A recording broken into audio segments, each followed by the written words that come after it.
Home science to the point YouTube channel में आप सभी का स्वागत है। क्लास 10th की ये वीडियो नंबर 5 है, जिसमें आज हम पढ़ेंगे पारिवारिक बजट के से संबंधित बहुविकल्पीय प्रश्नों को। इससे पहले की वीडियो में पारिवारिक बजट को मैंने पूरी तरीके से डिटेल में बताया है। यदि आपका छूट गया है तो आप इस चैनल के होम पेज पर जाकर वहाँ से प्लेलिस्ट बनी हुई है, जहाँ और वहाँ पर सभी क्लासेस की वीडियोस पड़ी हुई हैं गृह विज्ञान विषय की। तो आप अपनी क्लास की वहाँ पर वीडियो देख सकते हैं और उसको पढ़ सकते हैं। तो चलिए शुरू करते हैं। पहला प्रश्न है, आदर्श बजट माना जाता है। ऑप्शन है घाटे का बजट, बी संतुलित बजट, सी बचत का बजट, डी इनमें से कोई नहीं। तो इसका सही उत्तर है बचत का बजट। बचत का बजट जो होता है उसको आदर्श बजट माना जाता है। इनके अभी सभी ऑप्शन पे हम एक बार नज़र डाल लेते हैं। घाटे का बजट क्या होता है? घाटे का बजट वह बजट होता है जिसमें अपनी बजट बनाते हैं तो उसमें अपनी आवश्यकताओं को पूरा करने के लिए हमें ऋण लेना पड़ता है, उधार लेना पड़ता है, तो वो घाटे का बजट होता है। ऐसे अगर हम हर महीने उधार लेकर अपनी आवश्यकता को पूरा करते रहेंगे तो इस तरीके से जो है घाटे में चले जाएंगे। तो ऐसी स्थिति को, ऐसे बजट को घाटे का बजट कहते हैं। संतुलित बजट, संतुलित बजट वह बजट होता है जिसमें जितनी जितनी मासिक आय है उतना ही हमारा खर्चा है, तो बचता कुछ नहीं है उसमें। संतुलित रहता है, जितनी आय है उतनी ही व्यय हो जाता है, तो वह संतुलित बजट होता है। और बचत का बजट वह बजट होता है जिसमें हमारी सीमित आय में भी हम अपनी आवश्यकताओं को पूरा कर लेते हैं और उसके बाद थोड़ा सा पैसा बचा भी लेते हैं, तो इसमें बचत की मद को भी रखा जाता है। तो इसलिए ये बचत के बजट को आदर्श बजट कहा जाता है। अगला क्वेश्चन है, आय व्यय में संतुलन हेतु निम्नलिखित में से कौन सा साधन उपयुक्त है? आय व्यय में संतुलन हेतु निम्नलिखित में से कौन सा साधन उपयुक्त है? ऑप्शन है वार्षिक बजट, मासिक बजट, साप्ताहिक बजट और दैनिक बजट। तो आय व्यय में संतुलन हेतु इसका सबसे उपयुक्त साधन है दैनिक बजट।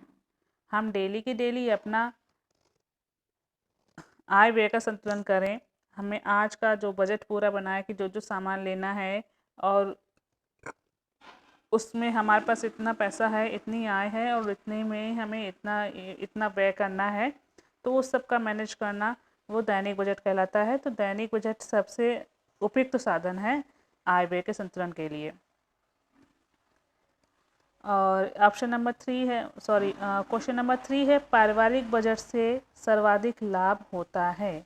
इसके ऑप्शन है समाज सुधारकों को, राजनीतिज्ञों को, सरकार को, गृह स्वामियों को। इसका सही उत्तर है गृह स्वामियों को। पारिवारिक बजट से सर्वाधिक लाभ गृह स्वामियों को होता है, और वैसे इन सभी को लाभ होता है लेकिन सबसे अधिक लाभ गृह स्वामियों को होता है, मीन्स गृहिणियों को होता है। नेक्स्ट क्वेश्चन है, पारिवारिक बजट होना चाहिए। ऑप्शन है अनियंत्रित, लचीला, मूल्यवान या कठोर। इसका सही उत्तर है पारिवारिक बजट लचीला होना चाहिए। पारिवारिक बजट लचीले होने से मतलब है कि हमने एक निश्चित कर लिया, बजट बना लिया अपने भाई अगले महीने के लिए कि क्या क्या खर्चा करना है, हमारी इतनी इनकम होगी और हमें इतने अपनी ये आवश्यकताएं होंगी, और उनको अपनी प्रायोरिटी के हिसाब से जो सबसे ज़्यादा ज़रूरी हैं उनको पहले रख के हमने बजट बना लिया और उसको निश्चित कर लिया कि इतना पैसा हमें खर्च करना है और इतनी सीमित आय में हमें इतना व्यय करना है।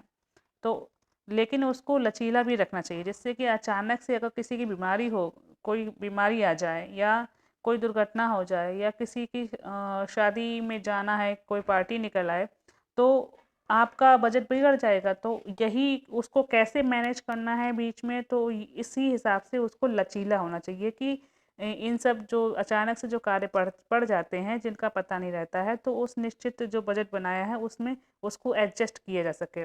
तो यही लचीलेपन का गुण भी उसमें होना चाहिए। नेक्स्ट क्वेश्चन है मासिक बजट बनाना। ऑप्शन है आय व्यय में संतुलन बनाए रखने के लिए, ऑप्शन बी आवश्यकता की पूर्ति के लिए, ऑप्शन सी बच्चों की पढ़ाई के लिए, ऑप्शन डी उपहार देने के लिए। इसका सही उत्तर है आय व्यय में संतुलन बनाए रखने के लिए। मासिक बजट आय व्यय में संतुलन बनाए रखने के लिए बनाना चाहिए। नेक्स्ट क्वेश्चन है, बजट का सिद्धांत दिया था। ऑप्शन ए मार्शल ने, ऑप्शन बी मेयर्स ने, ऑप्शन सी एंजिल्स ने, ऑप्शन डी बेवर ने। इसका सही उत्तर है एंजिल। बजट का सिद्धांत एंजिल्स ने दिया था। अब क्वेश्चन नंबर 7 है, बजट बनाना आवश्यक है। इसके ऑप्शंस हैं भविष्य के आवश्यक और आकस्मिक व्यय के लिए, ऑप्शन बी सुख की प्राप्ति के लिए, ऑप्शन सी विलासात्मक आवश्यकताओं की पूर्ति के लिए, ऑप्शन डी मनोरंजन के लिए। तो बजट बनाना आवश्यक है भविष्य में और आकस्मिक व्यय के लिए। इसका सही उत्तर है भविष्य के आवश्यक और आकस्मिक व्यय के लिए बजट बनाना बहुत आवश्यक है।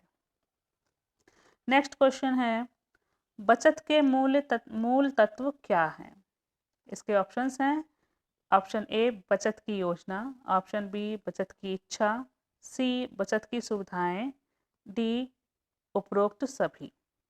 तो इसके मूल तत्व हैं उपरोक्त सभी।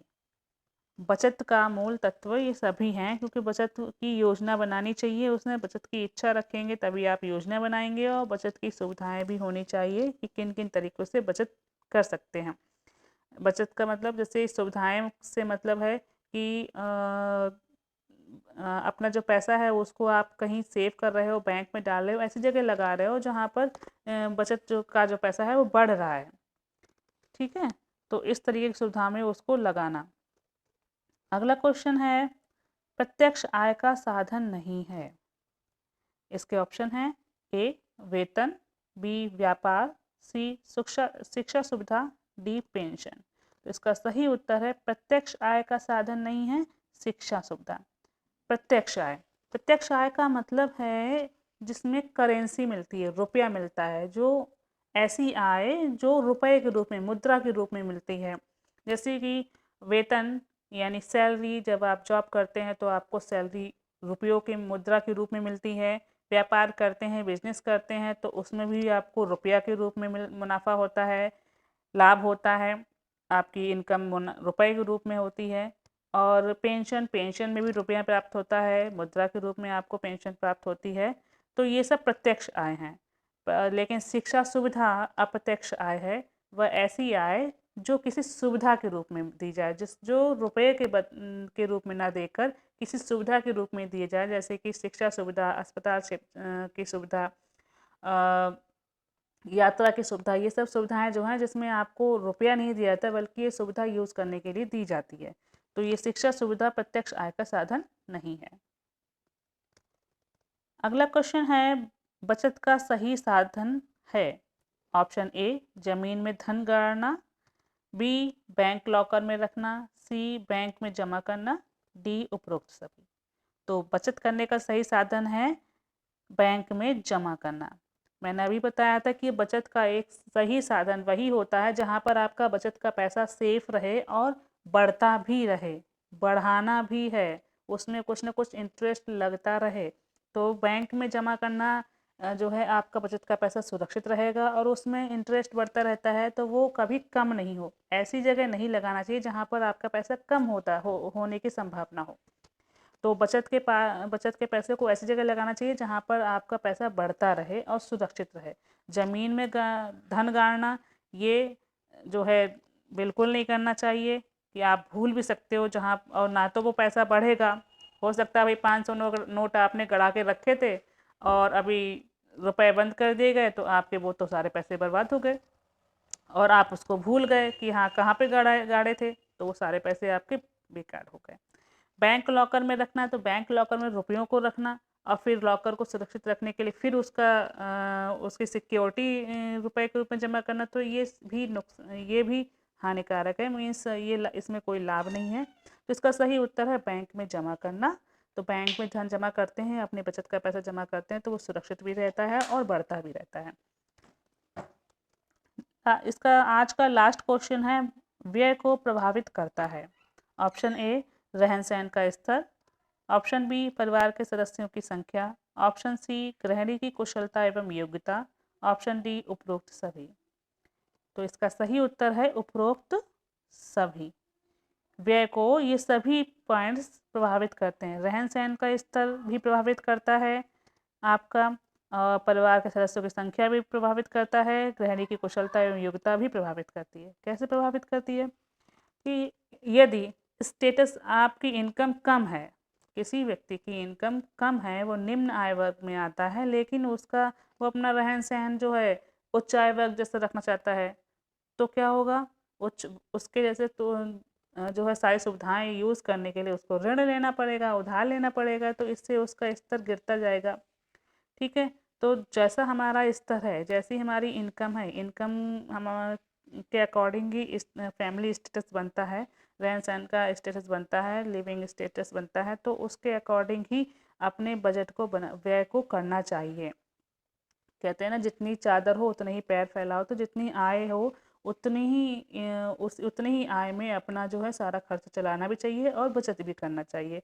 तो उसी के अकॉर्डिंग अपना रहन सहन का स्तर रखना चाहिए। परिवार के सदस्यों की संख्या, परिवार के सदस्यों की संख्या, परिवार में जितने ज़्यादा अधिक सदस्य होंगे, अधिक सदस्य संख्या है और इनकम कम है, तो वो भी प्रभावित करेगा आपके बजट को, आपके खर्चे को। अगर इनकम कम है, लोग ज़्यादा हैं, तो सबको खर्चा करने के लिए कम कम रुपए मिलेगा, और यदि सदस्य अधिक हैं और इनकम अधिक है, तो उनको अधिक अधिक रुपए मिलेंगे, उनकी सभी आवश्यकताएं पूरी होंगी। और अगर आय कम है और लोग अधिक हैं, तो सबकी 10 में से 1 आवश्यकता पूरी हो पाएगी। और गृहिणी की कुशलता एवं योग्यता, ये तो बहुत ही मोस्ट इम्पॉर्टेंट है। ये गुण बहुत ज़्यादा प्रभावित करता है व्यय को। यदि गृहिणी को सही ढंग से व्यय करना नहीं आएगा, कि वो अपनी कुशलता से और योग्यता से सही तरीके से धन को खर्च नहीं करेगी, तो चाहे कितना भी पैसा हो और उसको सही से धन को खर्च करना नहीं आता है, मैनेज करना नहीं आता है, तो वो धन भी कम रह जाएगा और सबकी आवश्यकताएं भी नहीं पूरी हो पाएंगी। जैसे कि यदि किसी गृहिणी को जो है धन को, मतलब अपनी कुशलता योग्यता का गुण नहीं है उसके अंदर, उसको धन को मैनेज करना नहीं आता है, वो फिजूल खर्ची में खर्च कर देती हैं और जो ज़रूरी आवश्यकताएं हैं वो पूरी नहीं वो उधर ध्यान ही नहीं जाता, उधर उनको पूरा ही नहीं करती हैं, तो वो ये भी व्यय को बहुत प्रभावित करता है।